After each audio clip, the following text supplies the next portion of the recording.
사원의 고즈넉한 풍경 속에서 바람이 나뭇잎을 살며시 흔들고 있었다. 한 제자가 조심스럽게 부처님 앞에 다가와 앉았다. 그의 얼굴에는 깊은 고민이 서려 있었다. 부처님, 저는 가끔 이런 생각을 합니다. 왜 어떤 사람과는 처음 만났는데도 마치 오래전부터 알고 지낸 듯한 느낌이 드는 걸까요? 반대로 어떤 사람과는 특별한 이유 없이 불편한 감정이 들기도 합니다. 어쩌면 이것이 전생의 인연 때문이 아닐까 싶습니다. 전생에서 맺은 관계가 정말 현생에도 영향을 미치는 것입니까? 부처님께서는 조용히 미소를 지으며 차를 한 모금 드셨다. 차향이 은은하게 퍼지며 고요한 순간이 이어졌다. 부처님은 차분한 목소리로 말씀하셨다. 제자야, 인연이란 씨앗과 같아서 전생에서 뿌린 것이 현생에서 꽃을 피우는 법이다. 그대가 느끼는 친숙함과 낯섦, 편안함과 불편함도 모두 전생의 업과 관계가 있다. 어떤 인연은 선업을 쌓아 다시 좋은 인연으로 태어나고 어떤 인연은 악업으로 인해 고통으로 이어지기도 한다. 제자는 부처님의 말씀을 듣고 곰곰이 생각하다가 다시 물었다. 그렇다면 부처님, 전생의 인연은 어떻게 만들어지는 것입니까? 부처님께서는 하늘을 한번 바라보시더니 조용히 말씀하셨다. 사람이 살아가면서 맺는 모든 관계는 업으로 이어진다. 인연이란 단순한 우연이 아니다. 선한 업을 쌓으면 좋은 인연으로 다시 만나고 악한 업을 지으면 고통의 인연으로 이어지는 법이다. 전생에서 맺어진 인연이 어떤 방식으로 다시 이어지는지 한 가지 이야기를 들려주겠다. 두 나그네의 약속. 옛날 어느 마을에 두 명의 나그네가 있었다. 이들은 우연히 같은 길을 걷게 되었고 서로를 도우며 험난한 여정을 함께 했다. 길이 멀고 고되었으나 두 사람은 서로를 의지하며 끊임없이 도움을 주고받았다. 한 사람이 지치면 다른 사람이 부축해 주었고 한 사람이 배고프면 가진 것을 나누었다. 그들은 밤하늘을 보며 다짐했다. 이번 생에서 우리가 서로를 도울 수 있었던 것은 좋은 인연 때문이겠지요. 그렇소. 그러니 다음 생에도 우리가 다시 만나 서로 돕기로 합시다. 그들은 굳게 약속하고 헤어졌다. 그러나 시간이 흘러 각자의 삶을 살면서 두 사람의 길은 달라졌다. 한 사람은 정직하고 성실하게 살아갔다. 남을 돕고 선행을 베풀며 작은 것에도 감사하는 마음으로 살았다. 반면 다른 한 사람은 점점 욕심에 사로잡혀 남을 속이고 자신의 이익만을 좇았다. 시간이 흘러 두 사람은 다시 이 세상에 태어났다. 한 사람은 부유한 집안에서 태어나 많은 사람의 존경을 받으며 살게 되었다. 하지만 다른 한 사람은 가난하고 어려운 삶을 살게 되었고 자신의 형편이 나아지지 않음을 원망하며 살아갔다. 그들은 우연히 다시 만나게 되었지만 이번 생에서는 주인과 하인의 관계로 엮이게 되었다. 가난한 사람은 부유한 사람을 보며 부러워하고 원망했지만 정작 부유한 사람은 그를 따뜻하게 대하며 돕고자 했다. 그러던 어느 날 가난한 사람이 묻는다. 주인님은 어째서 저에게 이렇게 잘해주십니까? 부유한 사람은 빙글에 미소를 지으며 대답했다. 나는 전생에서 한 사람과 깊은 인연을 맺었소. 우리가 함께 힘든 길을 걸으며 서로 도울 것을 약속했었지요. 나는 그 약속을 지키고 싶을 뿐이요. 이 말을 들은 가난한 사람은 그제야 깨달았다. 자신이 욕심을 따라 살아왔던 것과 전생의 약속을 잊어버리고 원망 속에서 살았던 것을. 부처님께서는 조용히 말씀을 이으셨다. 이처럼 전생에서 맺은 인연은 현재의 삶에서 다시 이어지게 된다.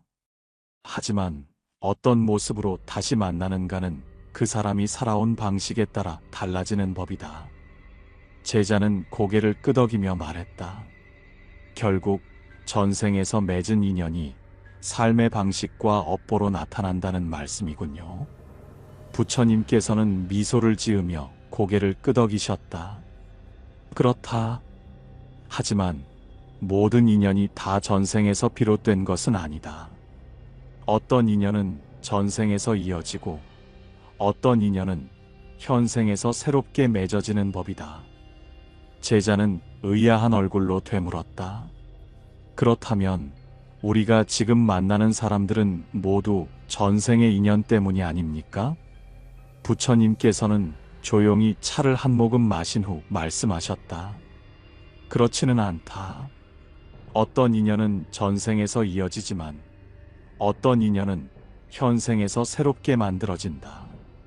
하지만 중요한 것은 모든 인연에는 이유가 있다는 것이다. 우연처럼 보이는 인연도 사실은 깊은 의미를 가지고 있다. 제자는 한동안 부처님의 말씀을 곱씹으며 앉아 있었다. 부처님, 그렇다면 전생의 인연이 좋은 인연으로 이어질 수도 있고 때로는 고통으로 이어질 수도 있다는 말씀이군요. 부처님께서는 조용히 고개를 끄덕이며 말씀하셨다. 그렇다. 전생에서 맺은 인연이 곧 현생의 행복과 불행을 결정짓는 것은 아니다. 중요한 것은 우리가 어떻게 살아가느냐이다. 지금 이 순간의 선택과 행동이 결국 미래의 인연을 만들어가는 것이다. 제자는 깊이 깨달은 듯 고개를 숙였다. 부처님, 저는 이제부터 제가 맺는 모든 인연을 소중히 여기며 선한 마음으로 살아가겠습니다. 부처님께서는 따뜻한 미소를 지으며 말씀하셨다. 그렇다면 그대의 다음 생은 더욱 맑고 좋은 인연으로 가득할 것이다. 사원의 바람은 여전히 나뭇잎을 살랑이게 했다. 제자는 한층 가벼워진 마음으로 자리를 정리하며 앞으로 맺어갈 인연에 대해 깊이 생각하였다. 사원의 고요한 분위기 속에서 제자는 부처님 앞에 무릎을 꿇고 앉아 있었다. 그동안 들은 가르침을 곱씹으며 그는 문득 떠오른 의문을 조심스럽게 꺼냈다. 부처님, 세상을 보면 어떤 부분은 서로 아끼고 사랑하며 평생을 함께하지만 어떤 부분은 끊임없이 다투며 원수가 되기도 합니다. 어떤 사람은 좋은 배우자를 만나 행복한 가정을 이루고 어떤 사람은 끝없는 고통 속에서 불행한 결혼 생활을 이어가기도 합니다. 부부의 인연도 전생에서 비롯된 것입니까? 부처님께서는 잔잔한 미소를 지으며 고개를 끄덕이셨다. 제자야, 부부의 인연이야말로 전생의 업이 가장 강하게 작용하는 관계 중 하나다. 어떤 부부는 사랑으로 맺어진 인연이고 어떤 부부는 전생의 빚을 갚기 위해 맺어진 인연이다. 부부란 단순한 만남이 아니라 서로의 업을 풀어가는 과정이기도 하다. 제자는 부처님의 말씀을 되새기며 다시 물었다. 그렇다면 부부가 원수가 되어 다투는 것도 전생의 업보 때문입니까? 부처님께서는 잠시 조용히 앉아 계시다가 한 가지 이야기를 들려주셨다. 원수에서 부부가 된 인연. 옛날 한 왕국에 두 사람이 있었다. 한 사람은 높은 벼슬에 있던 관리였고 다른 한 사람은 그에게 원한을 품고 있는 자였다. 관리가 재판에서 실수를 하여 억울하게 사람을 죽게 만든 일이 있었는데 그로 인해 가족을 잃은 남자가 그를 증오하며 복수를 다짐하였다. 시간이 지나고 관리가 병들어 누웠을 때 그 남자는 기회를 잡았다. 그는 칼을 품고 밤중에 몰래 관리의 집으로 들어갔다. 그리고 깊은 원한을 담아 그를 죽였다. 하지만 그의 복수는 그 순간으로 끝나지 않았다. 죽임을 당한 관리는 강한 원한을 품고 세상을 떠났고 그 인연은 다음 생으로 이어지게 되었다. 시간이 흘러 두 사람은 다시 태어났다. 그러나 이번에는 전혀 다른 관계로 맺어졌다.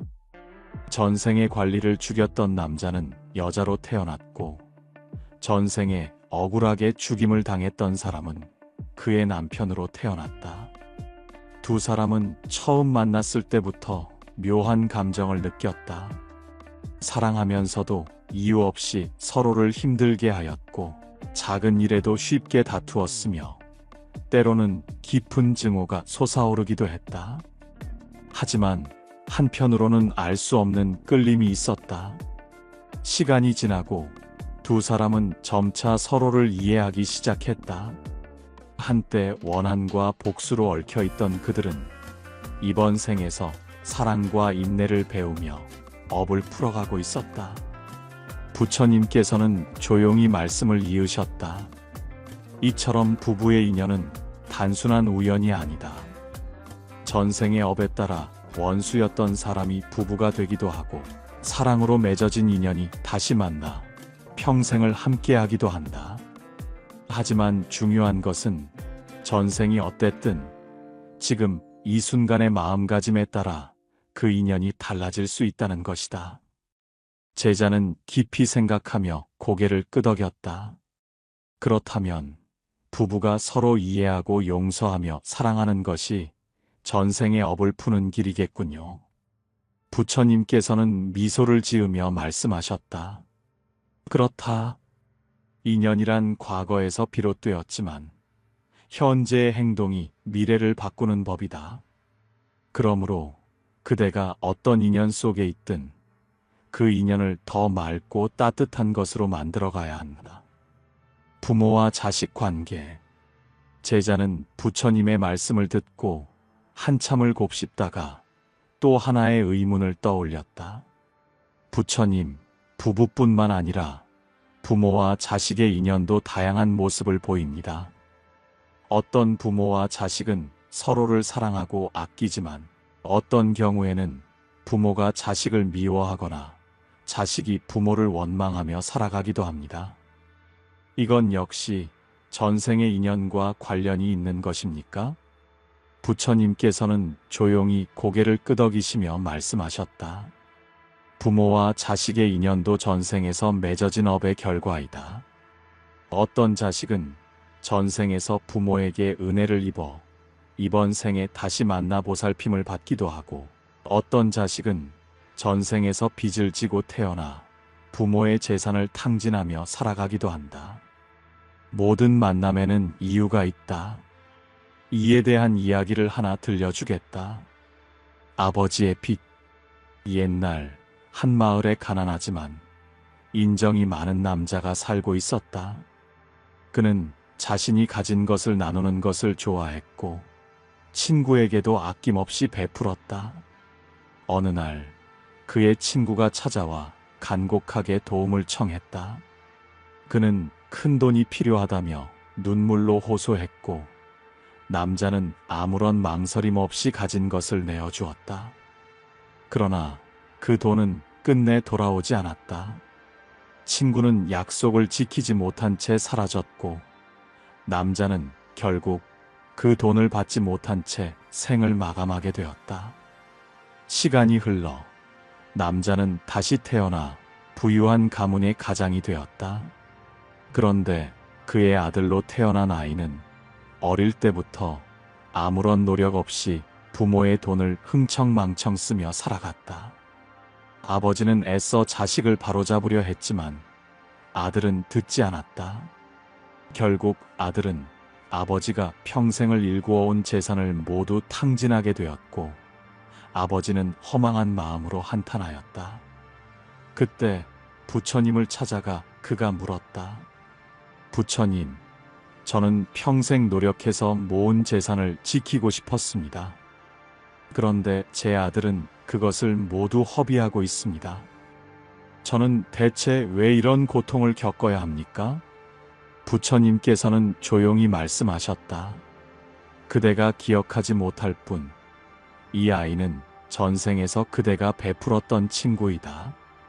그때 그대는 기꺼이 가진 것을 내어주었지만 결국 그것을 돌려받지 못한 채 생을 마감했다. 그러나 업은 사라지지 않는다. 그대는 이번 생에서 그 빚을 다시 받고 있는 것이다. 그 말을 들은 아버지는 깊이 깨닫고 더 이상 아들을 원망하지 않았다. 그는 전생의 인연을 이해하고 마음을 내려놓게 되었다. 부처님께서는 조용히 말씀을 이으셨다. 부모와 자식의 인연은 이처럼 전생의 업이 깊이 스며들어 있다. 어떤 자식은 은혜를 갚으러 오고, 어떤 자식은 빚을 갚으러 오며, 어떤 자식은 빚을 받으러 온다. 그러므로 자식을 미워하거나 원망할 것이 아니라 그 인연을 이해하고 지혜롭게 다스려야 한다. 제자는 깊이 깨달으며 고개를 끄덕였다. 부처님, 결국 우리가 어떤 관계 속에 있든 그것을 어떻게 받아들이고 살아가느냐가 중요한 것이군요. 부처님께서는 미소를 지으며 말씀하셨다. 그렇다. 전생의 업이 인연을 만들지만 현생의 지혜가 그 인연을 변화시킨다. 그대가 어떤 인연을 맺고 있든 그것을 자비로운 마음으로 받아들이고 더 나은 인연으로 만들어 가거라. 제자는 부처님의 말씀을 깊이 새기며 다시 한번 절을 올렸다. 사원의 고즈넉한 분위기 속에서 제자는 여전히 깊은 생각에 잠겨 있었다. 부처님의 가르침을 듣고 전생의 인연이 현재의 관계에 영향을 미친다는 사실을 깨달았지만 또 다른 의문이 떠올랐다. 부처님, 그렇다면 전생에서 맺어진 인연은 우리가 바꿀 수 없는 것입니까? 이미 지어진 업이라면 이번 생에서도 그 업을 따라가야만 하는 것입니까? 부처님께서는 조용히 미소 지으며 말씀하셨다. 제자야, 그대가 오늘 심은 씨앗이 내일 꽃을 피우는 것은 자연의 이치다. 그러나 그대가 물을 주고 정성껏 가꾸면 꽃은 더욱 아름답게 피어날 것이고 돌보지 않으면 시들어버릴 것이다. 업이 있더라도 현생에서 지혜롭게 행동하면 더 좋은 인연으로 바꿀 수 있다. 제자는 고개를 끄덕이며 다시 물었다. 부처님, 그렇다면 우리가 전생에서 지은 악업도 이번 생에서 바꿀 수 있는 것입니까? 부처님께서는 잠시 눈을 감고 생각에 잠기시더니 조용한 목소리로 말씀을 이으셨다. 전생에서 어떠한 인연을 맺었든 현생에서의 선택이 중요하다. 그대가 선한 마음을 가지고 원한을 내려놓고 올바른 삶을 살아간다면 업은 점차 가벼워질 것이다. 이를 위해 3가지 방법을 기억하라. 업을 바꾸는 3가지 방법. 부처님께서는 손에 작은 잎사귀 하나를 들고 그것을 바람에 살며시 날려보냈다. 그리고 제자를 바라보며 조용히 말씀하셨다. 강한 바람도 방향을 바꿀 수 있다. 업도 그러하다. 인연을 좋은 방향으로 이끌기 위해 3가지를 실천해야 한다. 첫째, 선한 마음을 가지라. 원한의 관계로 다시 만났더라도 사랑과 자비를 실천하면 업이 가벼워진다. 어떤 사람이 그대를 미워하더라도 그대가 미움으로 대응하지 않는다면 그 인연은 점차 맑아지게 된다. 제자는 깊이 생각하다가 물었다. 부처님, 그런데 어떤 사람은 저를 이유 없이 미워하고 저를 함부로 대합니다. 저도 모르게 그 사람을 미워하게 되고 결국 서로 더 큰 악연을 맺게 되는 것 같습니다.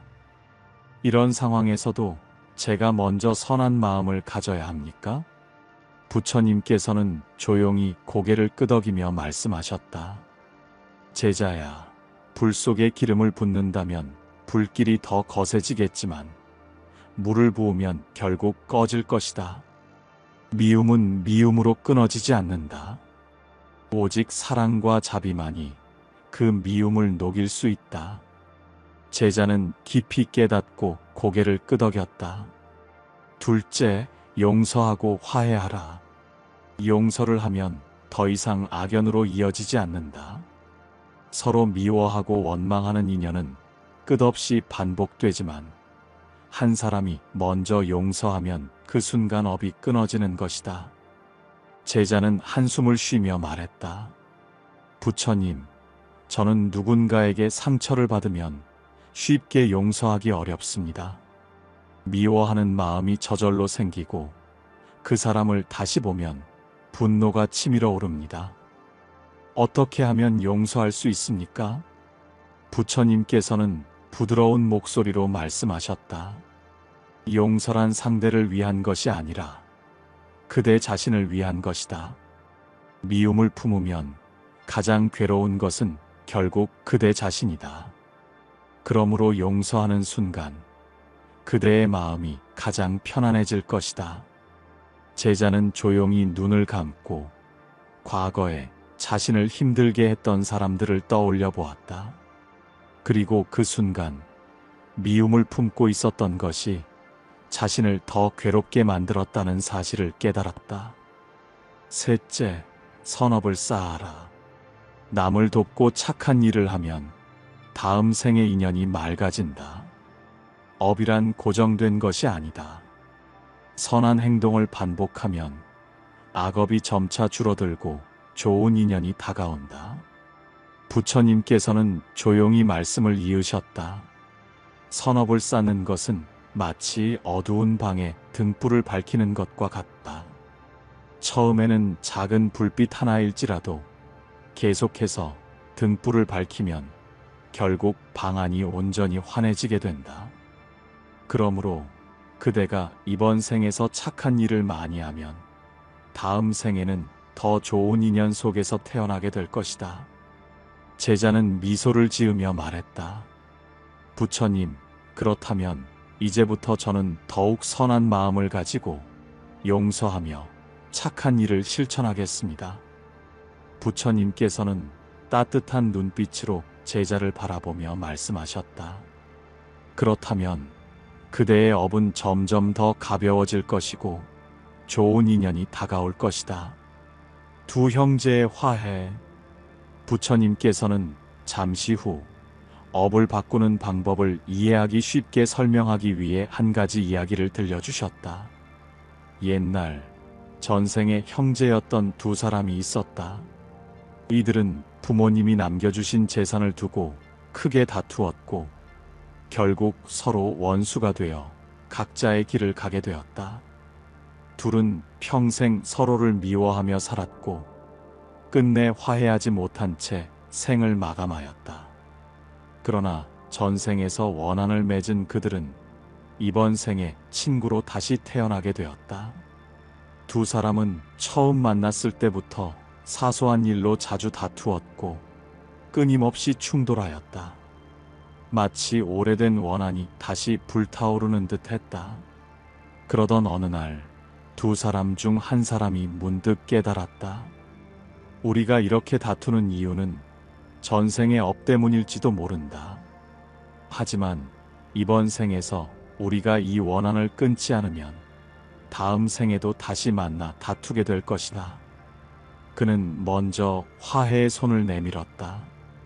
이번 생에서는 다투지 말고 서로를 이해하며 좋은 인연으로 살아가자. 그러자 놀랍게도 두 사람의 관계는 점차 좋아지기 시작했다. 그리고 다음 생에 그들은 좋은 형제로 다시 태어나 서로를 아끼고 돕는 삶을 살게 되었다. 부처님께서는 조용히 말씀을 마무리하셨다. 이처럼 전생에서 맺어진 인연이라도 우리의 선택에 따라 바꿀 수 있다. 만약 그 형제가 이번 생에서도 계속 다투었다면 다음 생에서도 악연으로 다시 태어났을 것이다.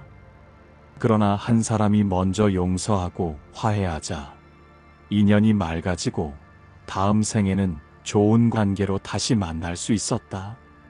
제자는 깊이 깨달으며 조용히 말했다. 부처님, 이제 알겠습니다. 전생의 업이 무엇이든 현생에서 우리가 어떻게 행동하느냐에 따라 더 좋은 인연으로 바뀔 수 있다는 것을요. 부처님께서는 따뜻한 미소를 지으며 말씀하셨다. 그렇다. 그러므로 그대가 어떤 인연 속에 있든 그것을 더 아름답게 가꾸어라. 그러면 그대의 다음 생은 더욱 맑고 빛날 것이다. 제자는 부처님께 다시 한번 깊이 절을 올렸다. 그리고 오늘 배운 가르침을 가슴 깊이 새기며 조용히 사원을 내려갔다. 사원의 하늘은 맑고 푸르렀다. 부드러운 바람이 불어와 나뭇잎을 흔들었고 연못의 물결은 고요하게 흔들렸다. 제자는 부처님의 가르침을 듣고 난 후 깊은 생각에 잠겨 있었다. 오늘 배운 모든 것이 가슴 깊이 와닿았지만 그는 여전히 한 가지 고민을 품고 있었다. 부처님께 조심스럽게 물었다. 부처님, 저는 이제 전생의 인연이 우리 삶에 큰 영향을 미친다는 것을 깨달았습니다. 좋은 인연이든 힘든 인연이든 결국 전생의 업에서 비롯된 것이라는 것도 알았습니다. 하지만 저는 한 가지가 걱정됩니다. 제가 이미 맺어진 인연을 피할 수 없다면 그것에 얽매이지 않고 자유롭게 살아가는 방법은 무엇입니까? 부처님께서는 조용히 제자를 바라보며 미소를 지으셨다. 제자야, 인연은 저절로 좋아지지 않는다. 우리가 어떻게 행동하느냐에 따라 인연이 바뀌는 것이다. 전생의 업이 그대를 따라다니더라도 현생에서 그대를 얽어매지 않도록 하는 것은 그대의 마음가짐에 달려있다. 부처님의 목소리는 바람처럼 부드러웠고 그 말은 연못 위에 잔잔히 퍼지는 물결처럼 제자의 마음속으로 스며들었다. 제자는 고개를 끄덕이며 깊은 한숨을 내쉬었다. 부처님, 저는 이제 전생의 인연을 원망하지 않고 받아들이며 지혜롭게 살아가겠습니다. 하지만 순간순간 감정이 올라오고 때로는 화가 나거나 슬퍼질 때도 있을 것입니다. 그런 때마다 저를 다스릴 수 있는 방법이 있을까요? 부처님께서는 천천히 차를 한 모금 마신 후 조용히 말씀하셨다. 그대가 마음이 흔들릴 때마다 이 기도를 올려라. 그러면 그대의 인연이 점차 맑아지고 더 이상 과거의 업에 얽매이지 않게 될 것이다. 제자는 조용히 눈을 감고 부처님의 말씀에 귀를 기울였다. 전생의 인연을 맑게 하는 기도. 부처님의 목소리는 한 줄기 바람처럼 차분하게 퍼졌다. 나는 좋은 인연을 맺겠습니다. 사람들과의 관계에서 미움과 다툼이 아닌 사랑과 이해를 선택하겠습니다. 전생에서 맺어진 인연이 이번 생에 다시 이어졌을지라도 나는 그 인연을 더 맑고 따뜻한 것으로 만들어 가겠습니다. 제자는 조용히 따라 읊조렸다.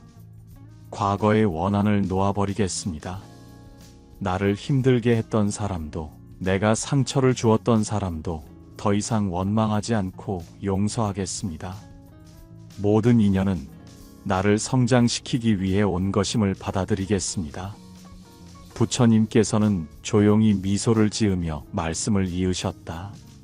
나의 선한 업이 다음 생에도 좋은 인연을 가져올 것입니다. 이번 생에서 나는 사랑과 자비를 실천하며 선업을 쌓아 밝고 따뜻한 인연을 만들겠습니다. 그러면 다음 생에서는 더 이상 얽힌 인연 속에서 괴로워하지 않고 맑고 평온한 삶을 살게 될 것입니다. 제자의 목소리는 한층 더 차분해졌다. 모든 인연을 존중하며 살아가겠습니다. 나를 힘들게 하는 사람도, 나를 아껴주는 사람도 모두 전생에서 맺은 인연이기에 감사한 마음으로 받아들이겠습니다. 모든 인연이 나를 더욱 지혜로운 길로 이끌어준다는 것을 믿겠습니다. 부처님께서는 기도가 끝난 후 조용히 제자의 손에 차 한 잔을 건네주셨다. 제자야, 이 기도를 기억하고 마음이 흔들릴 때마다 되새겨라. 그러면 그대는 더 이상 업에 얽매이지 않고 지혜롭게 살아갈 것이다. 제자는 차를 한 모금 마시며 조용히 고개를 숙였다. 그의 마음은 한결 가벼워졌고 전생의 업을 두려워하는 것이 아니라 지금 이 순간을 어떻게 살아가느냐가 가장 중요하다는 것을 깨달았다.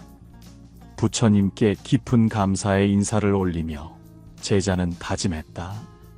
부처님, 저는 앞으로 좋은 인연을 만들고 나쁜 인연도 맑게 바꿔가겠습니다.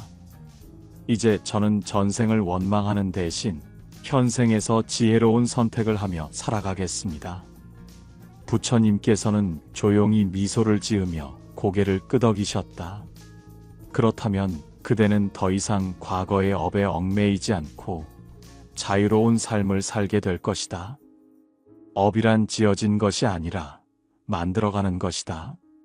지금 이 순간부터라도 그대가 쌓는 업이 곧 새로운 인연을 만들어갈 것이다. 제자는 깊이 절을 올린 후 가벼운 발걸음으로 사원을 내려갔다. 바람은 여전히 불고 있었지만 이제 그의 마음은 더 이상 흔들리지 않았다. 이제 그는 전생을 두려워하지 않았고 자신의 선택으로 더 나은 인연을 만들어갈 것을 믿었다. 부처님께서는 그런 제자의 뒷모습을 바라보며 조용히 차를 한 모금 마셨다.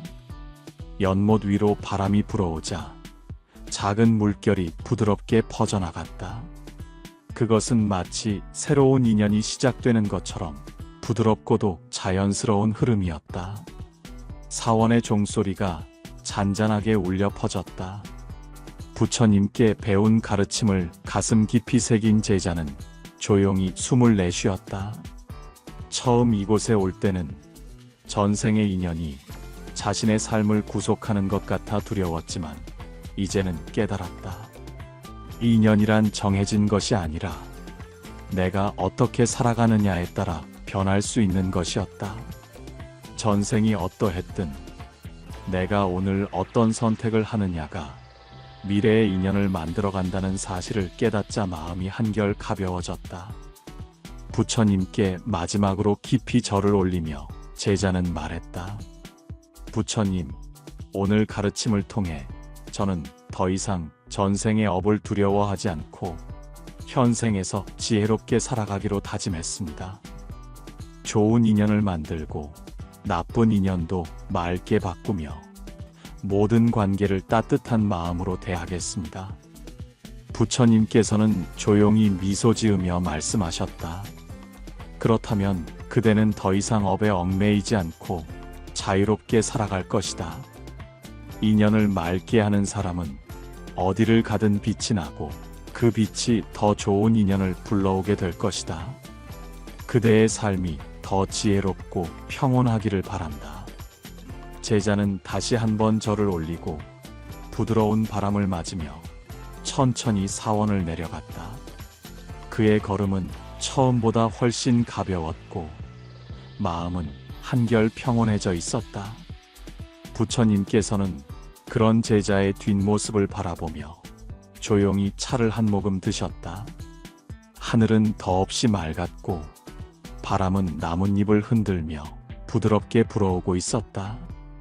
오늘도 함께 해주셔서 감사합니다. 살아가다 보면 우리가 원하는 인연도 있지만 피하고 싶은 인연도 있습니다. 하지만 전생이 어떠했든 우리가 현생에서 어떻게 살아가느냐가 더 중요합니다. 좋은 인연을 만들고 나쁜 인연도 따뜻하게 바꾸며 모든 관계를 맑은 마음으로 대할 수 있기를 바랍니다. 인연을 맑게 하면 삶이 평온해지고 평온한 마음이 결국 우리를 더 행복한 길로 인도할 것입니다. 오늘도 지혜롭고 평온한 하루 보내세요. 감사합니다.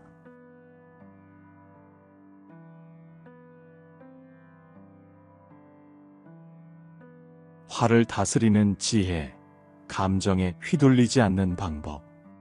어느 날 한 제자가 부처님을 찾아와 하소연하였습니다. 부처님, 저는 요즘 하루에도 몇 번씩 화가 치밀어 오릅니다. 억울한 일을 당하기도 하고 누군가는 저를 무시하는 것 같고 때로는 가까운 사람조차 저를 몰라줍니다. 화를 참으려고 해도 마음속에서 불길처럼 솟아올라 어쩔 수가 없습니다. 화를 내지 않고 사는 것이 정말 가능합니까? 부처님께서는 조용히 미소 지으며 말씀하셨습니다. 그대에게 묻겠습니다. 길을 가다가 어떤 사람이 그대에게 침을 뱉으면 그대는 어떻게 하겠습니까? 제자는 당황한 얼굴로 대답했습니다. 당연히 기분이 나쁠 것입니다. 저를 무시하는 행동이니까요. 부처님께서는 고개를 끄덕이시며 다시 물으셨습니다. 그렇다면 그대는 침을 맞은 자리에서 화를 내겠습니까? 아니면 그 사람에게 침을 뱉어 되갚겠습니까? 제자는 곰곰이 생각하다가 말했습니다. 저도 그 사람에게 따지거나 똑같이 화를 낼지도 모르겠습니다. 하지만 그러면 일이 더 커질 수도 있겠군요. 부처님께서는 조용히 고개를 끄덕이며 말씀하셨습니다. 사람이 화를 내면 그 화가 상대에게 가는 것이 아니라 결국 자기 자신을 태우게 됩니다. 화란 뜨거운 숯을 손으로 움켜쥐는 것과 같습니다. 던지기 전에 손이 먼저 데이는 법이지요. 제자는 고개를 끄덕이며 한숨을 쉬었습니다. 알겠습니다, 부처님. 그런데 화가 나지 않으려 해도 저도 모르게 마음속에서 불꽃이 치솟습니다. 그러다 보면 저도 모르게 말을 내뱉고 나중에는 후회하게 됩니다. 어째서 사람은 이렇게 쉽게 화를 내는 걸까요? 부처님께서는 차를 한 모금 드신 후 조용히 말씀하셨습니다. 그대가 왜 화를 내는지 먼저 알아야 합니다. 그래야 화에서 벗어날 수 있습니다. 제자는 부처님의 말씀에 귀를 기울였습니다. 이제 본격적으로 화의 본질을 이해하는 이야기가 시작됩니다. 1부. 왜 우리는 화를 내는가? 제자는 여전히 의문이 많았습니다. 부처님, 저는 화가 외부에서 온다고 생각했습니다.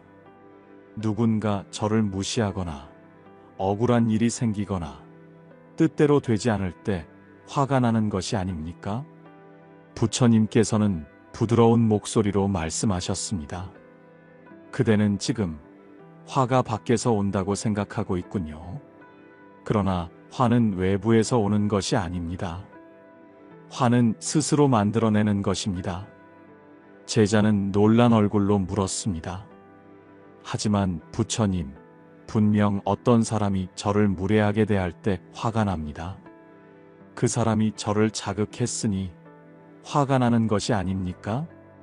부처님께서는 빙글에 미소를 지으며 물으셨습니다.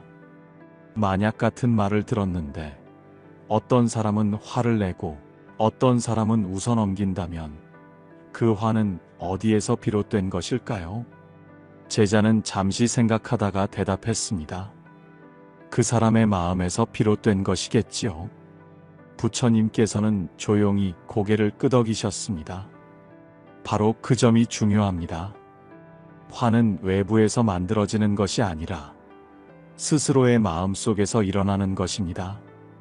같은 상황에서도 어떤 사람은 화를 내고 어떤 사람은 담담하게 받아들입니다. 화가 일어나는 것은 우리의 마음이 그것을 받아들이고 있기 때문입니다. 제자는 여전히 이해가 되지 않는 듯 물었습니다. 그렇다면 어째서 사람마다 반응이 다른 것입니까? 부처님께서는 빙그레 웃으며 말씀하셨습니다. 이것은 씨앗과 같다. 같은 씨앗이라도 어떤 땅에서는 튼튼하게 자라고 어떤 땅에서는 메말라 죽습니다. 사람의 마음도 마찬가지입니다. 화를 쉽게 내는 사람은 그 마음이 화의 씨앗을 잘 키우는 땅과 같습니다. 제자는 깨닫는 듯 고개를 끄덕였습니다. 그러면 제가 화를 덜 내려면 제 마음을 바꿔야 한다는 말씀이군요. 부처님께서는 미소를 지으며 대답하셨습니다. 그렇다. 화를 내는 것은 마치 불에 기름을 붓는 것과 같다. 기름을 붓지 않으면 불은 저절로 사그라진다. 그대의 마음속 기름을 덜어낸다면 화도 자연스레 사라질 것이다. 화를 내면 손해보는 이유. 제자는 깊이 생각하며 물었습니다. 부처님, 하지만 화를 내지 않으면 억울한 일을 당한 것 같기도 하고 상대가 저를 더 우습게 여기지는 않을까요? 부처님께서는 조용히 웃으며 말씀하셨습니다.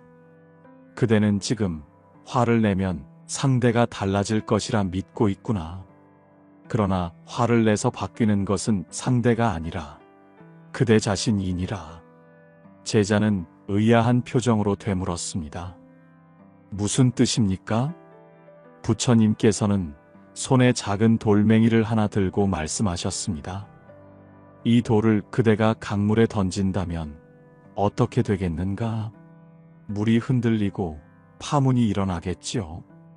그렇다면 이 돌을 다시 주워서 땅에 던지면 땅은 그대로 있고 돌만 튕겨나갈 것입니다. 부처님께서는 부드럽게 미소 지으며 말씀하셨습니다. 물처럼 흔들리는 마음을 가진 사람은 작은 자극에도 요동칩니다. 그러나 단단한 땅처럼 중심이 잡힌 사람은 어떠한 자극에도 흔들리지 않습니다. 화난 상대를 변화시키는 것이 아니라 결국 내 마음을 가장 먼저 상하게 합니다. 제자는 깊이 깨닫고는 고개를 숙였습니다. 그렇다면 저는 이제부터 어떻게 해야 화를 다스릴 수 있겠습니까? 부처님께서는 조용히 말씀하셨습니다. 그 방법을 지금부터 알려주겠습니다. 이제 제자는 화를 다스리는 구체적인 방법을 배우게 됩니다. 화를 다스리는 부처님의 지혜. 제자는 부처님 앞에 앉아 깊은 고민에 빠져 있었습니다. 부처님, 저는 화를 내지 않으려 노력하지만 어떤 말과 행동은 저도 모르게 마음을 어지럽힙니다. 어떻게 하면 감정에 휘둘리지 않고 평온한 마음을 유지할 수 있을까요?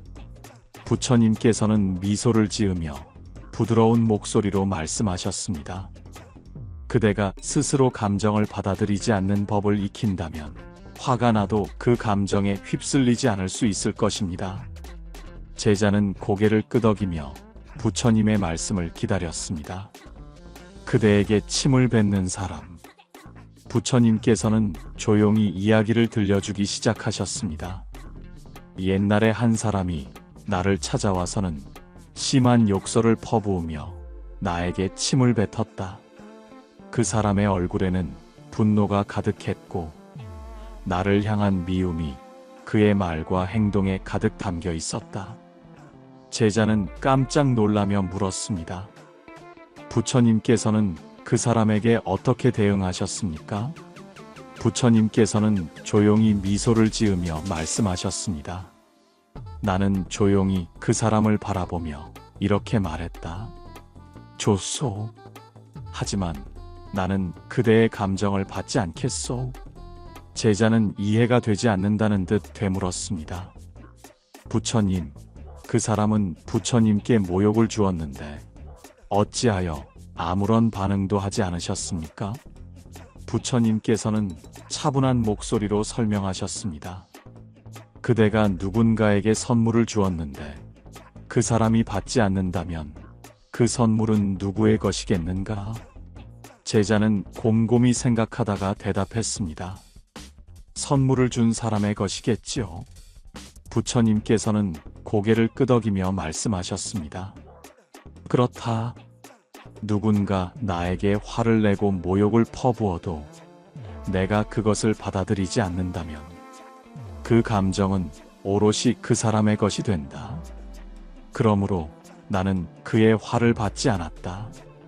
화란 내가 받아들이지 않는다면 결코 내 것이 되지 않는다.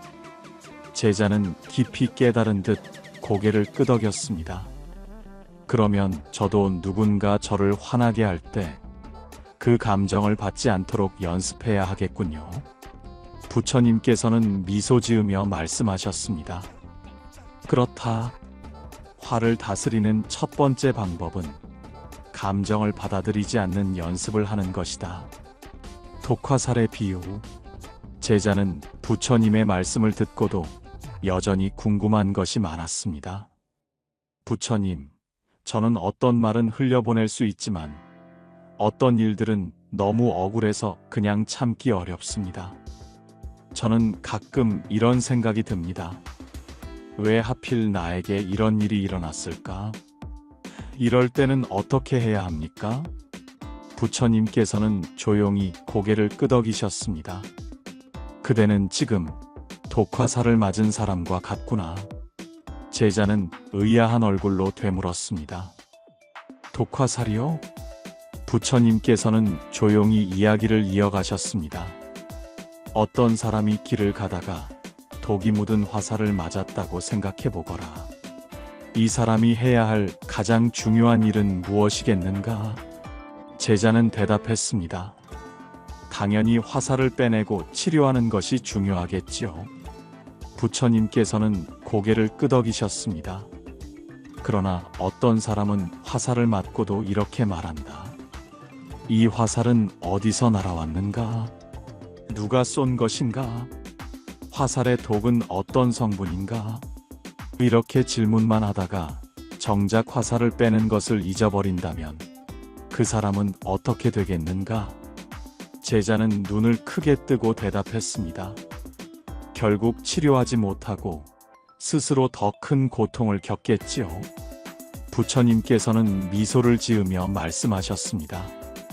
그렇다. 사람들은 억울한 일을 당하면 화를 내면서 스스로를 더 괴롭게 만든다.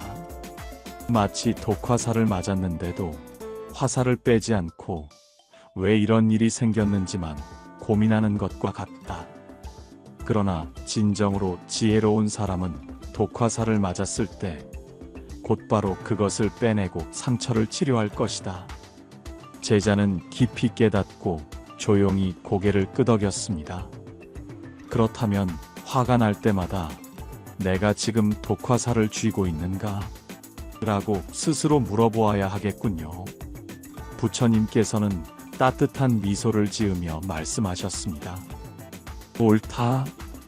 화를 다스리는 두 번째 방법은 화가 날 때마다 나는 지금 독화살을 쥐고 있는가? 를 스스로 묻는 것이다. 물 위의 글자. 제자는 부처님의 말씀을 듣고 많이 깨달았지만 여전히 한 가지 고민이 남아 있었습니다. 부처님, 저는 어떤 일은 잊어버리고 싶어도 쉽지 않습니다. 화가 난 일을 자꾸 떠올리게 됩니다. 어떤 말은 오랫동안 제 마음속에 남아 계속 저를 괴롭힙니다. 어떻게 하면 이런 감정을 빨리 흘려보낼 수 있을까요? 부처님께서는 빙글에 미소 지으며 말씀하셨습니다. 그대는 물 위에 글씨를 써본 적이 있는가? 제자는 고개를 저으며 대답했습니다. 아닙니다. 종이에는 써본 적이 있지만 물 위에 써본 적은 없습니다. 부처님께서는 조용히 말씀하셨습니다. 그렇다면 한번 해보아라. 물 위에 글씨를 써보면 어떻게 되는지. 제자는 곰곰이 생각하다가 대답했습니다. 물을 손가락으로 가만히 그어보면 금세 사라지겠지요. 부처님께서는 고개를 끄덕이며 말씀하셨습니다. 그렇다. 화란 물 위의 글자와 같다. 처음에는 선명하게 보일지 몰라도 시간이 지나면 자연스럽게 사라진다. 하지만 사람들은 화를 물 위에 새기지 않고 돌 위에 새긴다. 그래서 오랫동안 그 화에 사로잡혀 괴로움을 겪는 것이다. 제자는 깊이 깨닫고 조용히 고개를 숙였습니다. 그렇다면 화가 날 때마다 이 감정을 물 위의 글자로 여겨야 한다고 생각해야겠군요. 부처님께서는 따뜻한 미소를 지으며 말씀하셨습니다. 옳다. 화를 다스리는 세 번째 방법은 화를 빨리 흘려보내는 연습을 하는 것이다. 제자는 감사한 마음으로 고개를 숙이며 말했습니다. 부처님, 저는 이제부터 감정을 받지 않고 독화살을 쥐지 않으며 물 위에 글자를 새기는 연습을 하겠습니다. 부처님께서는 조용히 고개를 끄덕이셨습니다. 그렇다면 그대는 점점 더 평온한 마음을 얻게 될 것이다. 화를 다스리는 실천법. 제자는 부처님의 가르침을 듣고 깊이 깨달았지만 여전히 한 가지 고민이 있었습니다. 부처님, 이제 저는 화를 다스리는 지혜를 조금은 알 것 같습니다. 하지만 실생활에서 화가 나는 순간이 오면 그 지혜를 떠올리기가 어렵습니다. 감정을 받아들이지 않는 연습을 하려고 해도 막상 화가 날 때는 참기가 어렵습니다. 어떻게 하면 순간의 감정을 다스릴 수 있을까요? 부처님께서는 조용히 미소를 지으며 말씀하셨습니다. 지혜를 아는 것과 지혜를 실천하는 것은 다르다. 오늘은 화를 다스리는 실천법을 알려주겠다. 그대가 이것을 꾸준히 익힌다면 어느 순간 화가 일어나더라도 쉽게 휘둘리지 않을 것이다.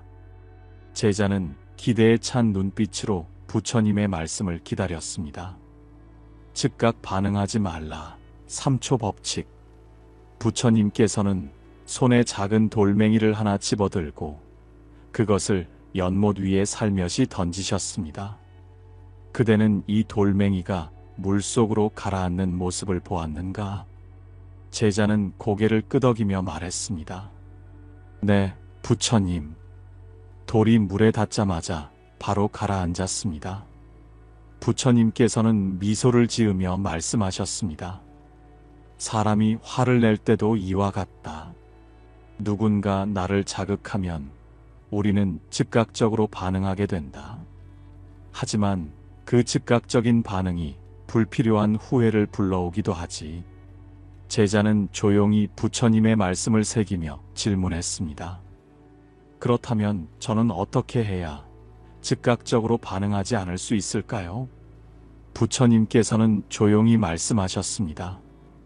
화가 날 때는 심호흡을 3번 하고 말하기 전에 3초를 멈추어라.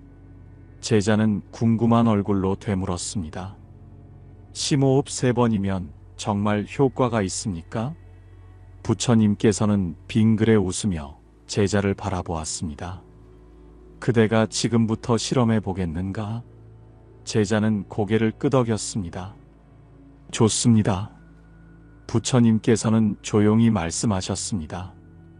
그대는 4초 동안 천천히 숨을 들이마시고 7초 동안 멈춘 뒤 8초 동안 길게 내쉬어 보아라.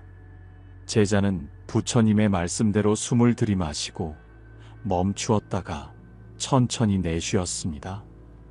그러자 몸과 마음이 조금씩 차분해지는 것을 느낄 수 있었습니다. 부처님께서는 미소를 지으며 말씀하셨습니다.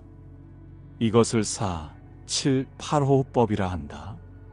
마음이 격해질 때 이 호흡을 반복하면 감정이 진정되고 즉각적인 반응을 막을 수 있다. 제자는 감탄하며 말했습니다. 정말 신기합니다. 숨을 몇 번 들이마셨을 뿐인데 마음이 한결 차분해집니다. 부처님께서는 고개를 끄덕이며 말씀하셨습니다. 화란 순간적으로 폭발하는 불꽃과 같다. 하지만 바람을 불어넣지 않으면 그 불꽃은 금세 사그라진다. 그대는 앞으로 화가 날 때마다 숨을 고르고 3초를 멈춘 뒤에 말하는 연습을 해보아라. 그러면 화로 인한 후회를 줄일 수 있을 것이다. 제자는 깊이 깨닫고 고개를 숙였습니다. 나와 상대를 분리하라. 제자는 한숨을 쉬며 말했습니다. 부처님, 저는 어떤 사람의 말이 너무 마음에 남아서 쉽게 잊히지 않습니다. 화를 내지 않으려 해도 그 말이 자꾸 떠올라 저를 괴롭게 합니다. 부처님께서는 조용히 차를 한 모금 드신 후 말씀하셨습니다. 그대에게 묻겠다. 어떤 사람이 거울 앞에서 화를 내면 거울 속의 사람도 화를 내겠는가? 제자는 고개를 갸우뚱하며 대답했습니다. 거울 속의 사람은 단지 반사된 모습일 뿐 진짜 감정을 가진 것이 아니지요. 부처님께서는 미소를 지으며 말씀하셨습니다. 그렇다. 마찬가지로 상대방이 화를 내거나 나를 비난할 때 그것은 그 사람의 감정일 뿐이다. 그런데도 그대가 그 감정을 받아들여 스스로를 괴롭게 만든다면 그것은 마치 거울 속의 분노를 진짜로 여기는 것과 같다. 제자는 깊이 생각하며 물었습니다. 그렇다면 저는 앞으로 화가 날 때마다 어떻게 해야 합니까? 부처님께서는 조용히 말씀하셨습니다. 그대는 이 사람은 나를 시험하는 스승이다라고 생각하라. 제자는 깜짝 놀라며 되물었습니다. 스승이라니요? 부처님께서는 빙그레 웃으며 말씀하셨습니다. 세상에는 여러 종류의 스승이 있다. 어떤 스승은 우리에게 지혜를 가르쳐주고 어떤 스승은 우리에게 인내를 가르쳐준다. 그리고 어떤 스승은 우리에게 화를 다스리는 법을 가르쳐준다. 제자는 깨달은 듯 고개를 끄덕였습니다. 그렇군요. 나를 화나게 하는 사람이 곧 나의 스승이라는 생각을 하면 감정에 휘둘리지 않게 될 것 같습니다. 부처님께서는 따뜻한 미소를 지으며 말씀하셨습니다. 옳다. 화를 다스리는 두 번째 방법은 나와 상대를 분리하는 것이다. 상대의 감정은 그 사람의 것이니 그대는 휘둘리지 말라. 마음을 비우는 연습. 제자는 깊이 깨닫고 있었지만 마지막으로 한 가지를 물었습니다. 부처님, 하지만 어떤 감정은 쉽게 사라지지 않습니다. 화를 참아도 몇 날 며칠 동안 마음속에 남아 저를 괴롭힙니다. 저는 어떻게 해야 이 감정을 완전히 내려놓을 수 있을까요? 부처님께서는 조용히 하늘을 바라보며 말씀하셨습니다. 그대는 하늘의 구름을 본 적이 있는가? 제자는 고개를 끄덕이며 대답했습니다. 네, 구름은 모였다가 금세 흩어지지요. 부처님께서는 미소를 지으며 말씀하셨습니다. 바로 그 점이 중요하다. 감정이란 구름과 같다. 순간적으로 머물지만 결국 흩어지는 것이다. 다만 사람들이 그것을 붙잡고 놓지 않으려 하기에 괴로움이 생기는 것이다. 제자는 깊이 깨달으며 말했습니다. 그러면 저는 하루를 마무리할 때마다 오늘 나를 화나게 한 일들을 흘려보내자고 생각하며 명상해야겠군요. 부처님께서는 고개를 끄덕이시며 말씀하셨습니다. 그렇다. 화를 다스리는 세 번째 방법은 마음을 비우는 연습을 하는 것이다. 모든 것은 변한다. 지금의 화도 지나갈 것이다. 제자는 깊이 감사하며 부처님께 절을 올렸습니다. 부처님, 감사합니다. 저는 이제부터 화를 즉각적으로 반응하지 않고 나와 상대를 분리하며 마음을 비우는 연습을 하겠습니다. 부처님께서는 따뜻한 미소를 지으며 말씀하셨습니다. 그렇다면 그대는 점점 더 평온한 사람이 될 것이다. 평온한 마음을 위한 기도와 마무리. 부처님께서는 제자와 함께 조용한 연못가에 앉아 있었습니다. 물결은 잔잔했고 새소리가 은은하게 들려왔습니다. 제자는 부처님의 가르침을 되새기며 깊은 깨달음을 얻었지만 마지막으로 다시 한번 물었습니다. 부처님, 저는 이제 화를 다스리는 방법을 배웠습니다. 하지만 때로는 저도 모르게 감정이 올라오고 순간적으로 흔들릴 때가 있을 것 같습니다. 그런 순간에 저를 다잡을 수 있는 방법이 있을까요? 부처님께서는 부드러운 미소를 지으며 말씀하셨습니다.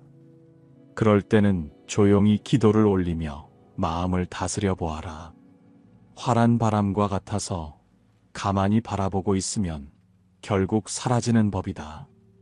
제자는 조용히 눈을 감고 부처님의 말씀에 귀를 기울였습니다. 화를 내려놓는 기도. 부처님의 음성은 바람처럼 부드러웠고 마치 잔잔한 물결처럼 마음을 어루만졌습니다. 오늘도 나는 화를 내지 않습니다. 내 마음이 고요해지면 세상이 더 평온해집니다. 화는 나를 불태우는 불꽃이지만 나는 그 불꽃을 조용히 꺼뜨립니다. 나는 타인의 감정을 받아들이지 않습니다. 누군가 나를 화나게 해도 나는 그 감정을 받지 않겠습니다. 독화살을 맞고도 화살을 빼지 않는 어리석음을 저지르지 않겠습니다. 화를 오래 품는 것은 나 자신을 괴롭히는 일입니다. 나는 물 위의 글자처럼 모든 화를 흘려보냅니다. 나는 오늘도 지혜로움을 택하겠습니다. 마음이 평온할 때 내 삶도 고요해집니다. 지혜로운 사람이 되겠습니다.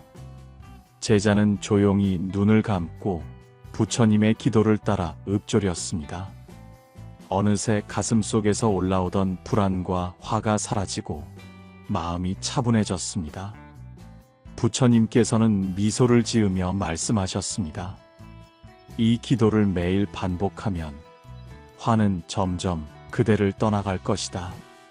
제자는 고개를 숙이며 감사의 마음을 전했습니다.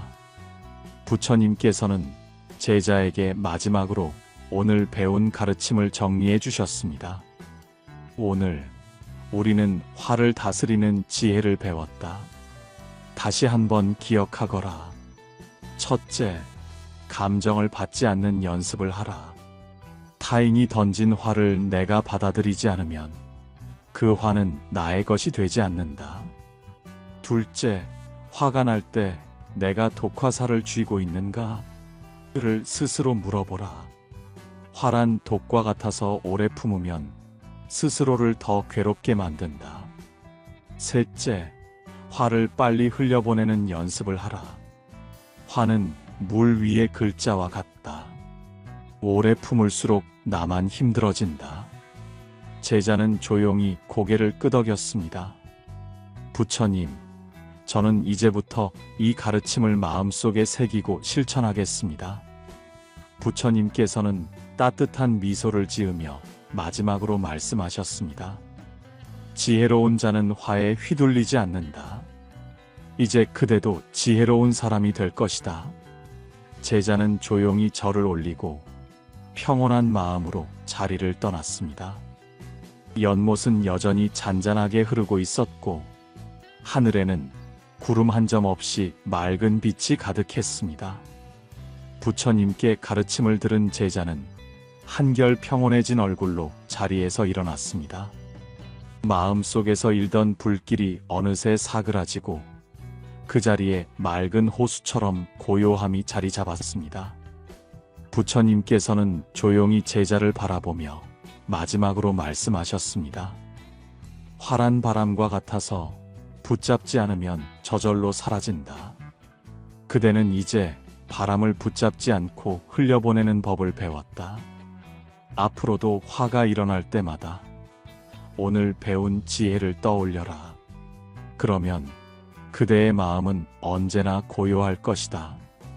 제자는 깊이 감사하며 부처님께 절을 올렸습니다. 부처님 감사합니다. 저는 이제 화를 다스리는 법을 알고 있습니다. 오늘부터 저는 감정을 받지 않고 독화살을 쥐지 않으며 화가 물 위에 글씨처럼 흘러가도록 하겠습니다. 부처님께서는 따뜻한 미소를 지으며 고개를 끄덕였습니다. 그렇다면 그대는 점점 더 지혜로운 삶을 살게 될 것이다. 이제 편안한 마음으로 돌아가거라. 제자는 부처님의 말씀을 가슴에 새기며 천천히 걸어 나갔습니다. 그의 발걸음에는 더 이상 초조함이 없었고 마음에는 평온함이 가득했습니다. 오늘도 함께 해주셔서 감사합니다. 살아가다 보면 누구나 화가 날 때가 있지만 그 감정에 휘둘리지 않고 지혜롭게 다스릴 수 있다면 우리의 삶은 더욱 평온해질 것입니다. 화가 날 때마다 오늘 배운 지혜를 떠올려 보세요. 감정을 받지 않고 독화살을 쥐지 않으며 화가 물 위의 글씨처럼 사라지도록 하는 연습을 해보세요. 그러면 어느 순간 우리는 더 이상 화에 흔들리지 않고 고요한 마음으로 세상을 바라볼 수 있을 것입니다. 오늘도 평온한 하루 되시길 바랍니다. 지혜로운 하루 보내세요. 감사합니다.